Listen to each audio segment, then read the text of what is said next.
একজন ক্ষমতাবান মন্ত্রী হাজারো গরিব মানুষের স্বপ্নকে পুঁজি করে গড়ে তুলেছিল নিজের সাম্রাজ্য। কিন্তু অন্যায়ের বিরুদ্ধে দাঁড়ানোর জন্য একজন মানুষই যথেষ্ট, আর সেই মানুষটির নাম শেহজাদ চৌধুরী। আজকের পর্বের শুরুতেই পুরো শহর যেন স্তব্ধ হয়ে যায়। বছরের পর বছর মানুষের টাকা আত্মসাৎ করা অর্থমন্ত্রীকে জনতার সামনে এনে দাঁড় করায় শেহজাদ। সে শুধু ক্ষমতা নয়, মানুষের ন্যায্য অধিকার ফিরিয়ে দিতে চায়। একের পর এক অসহায় মানুষ সামনে এসে জানাতে থাকে তাদের জীবনের করুণ গল্প। কেউ গরুর খামারের জন্য ঋণ নিয়েছিল, কেউ বাড়ি বানানোর জন্য, আবার কেউ মেয়ের বিয়ের স্বপ্ন পূরণ করতে। কিন্তু সেই ঋণই একসময় হয়ে ওঠে তাদের জীবনের সবচেয়ে বড় অভিশাপ। সুদের বোঝা, প্রতারণার কাগজ আর মিথ্যা আশ্বাস, সবকিছু মিলিয়ে তারা হারিয়েছে ঘর, জমি, সম্মান, এমনকি প্রিয়জনকেও। শেহজাদ বুঝতে পারে এই অপরাধের বিচার আদালতে নয়, মানুষের বিবেকের সামনে হওয়া উচিত। তাই সে মন্ত্রীকে বাধ্য করে জনসমক্ষে ক্ষমা চাইতে। কিন্তু ক্ষমতার নেশায় অন্ধ মন্ত্রী মাথা নত করতে রাজি নয়, বরং সে প্রকাশ্যেই হুমকি দেয় এই অপমানের প্রতিশোধ সে নেবেই। সেই মুহূর্তেই শেহজাদ ঘোষণা করে যদি মন্ত্রী নিজের অপরাধ স্বীকার না করে তাহলে তার দুর্নীতির সাম্রাজ্য ধ্বংস করে দেওয়া হবে। জনতা তখন শেহজাদের নাম ধরে স্লোগান দিতে শুরু করে। একজন সাধারণ মানুষের সাহস যেন হাজারো মানুষের কণ্ঠে পরিণত হয়। অন্যদিকে শুরু হয় আরেকটি জটিল অধ্যায়। রিশাদ এখনো ফাতেমার অতীতকে হাতিয়ার বানিয়ে তাকে ব্ল্যাকমেইল করছে। তাদের পুরনো বিয়ের কাগজপত্র দেখিয়ে সে দাবি করে 50 লাখ টাকা না দিলে সব সত্যি শেহজাদের সামনে ফাঁস করে দেবে।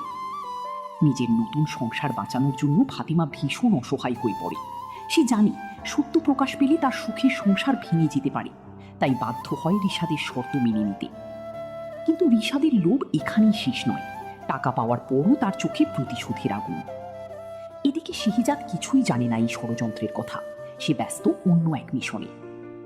অর্থমন্ত্রীর দুর্নীতির মূল উৎস হল তার নিজস্ব ব্যাংক। সেখানে কোটি কোটি টাকার অবৈধ সম্পদ লুকিয়ে রাখা হয়েছে। তাই শেহজাদ ছদ্মবেশে সেই ব্যাংকে প্রবেশ করে। একজন ধনী ব্যবসায়ীর অভিনয় করে সে ব্যাংক ম্যানেজারের সঙ্গে কথা বলে।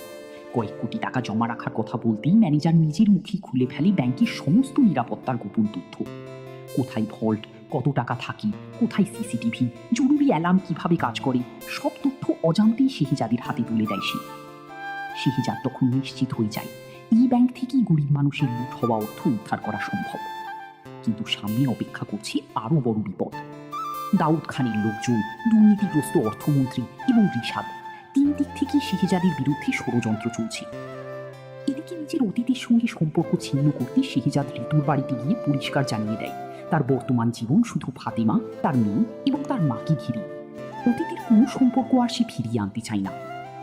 ঋতুর জন্য এই সিদ্ধান্ত ছিল অত্যন্ত কষ্টের, তবুও সে বুঝতে পারে ভালোবাসা মানেই সবসময় কাছে পাওয়া নয়, কখনো কখনো ছেড়ে দেওয়াও ভালোবাসারই অংশ। পর্বের শেষ দিকে ফাতেমা রিশাদের হাতে 50 লাখ টাকা তুলে দেয় শুধুমাত্র নিজের সংসার রক্ষা করার জন্য। কিন্তু দর্শক বুঝতে পারে এত সহজেই এই খেলা শেষ হওয়ার নয়। অন্যদিকে শেহজাদ ইতিমধ্যেই ব্যাংকের নিরাপত্তা ব্যবস্থা সম্পর্কে সব তথ্য সংগ্রহ করে ফেলেছে। এখন শুধু সময়ের অপেক্ষা। সে কি সত্যি অর্থমন্ত্রী ব্যাংক লুট করে সেই টাকা গরিব মানুষের হাতে ফিরিয়ে দিতে পারবে? রিশাদের ব্ল্যাকমেইলের সত্য কি ফাতেমার সংসার ভেঙে দেবে? আর ক্ষমতাবান অর্থমন্ত্রী কি শেষ পর্যন্ত নিজের অপরাধীর শাস্তি পাবে? এসব প্রশ্নের উত্তর মিলবে আগামী পর্বে।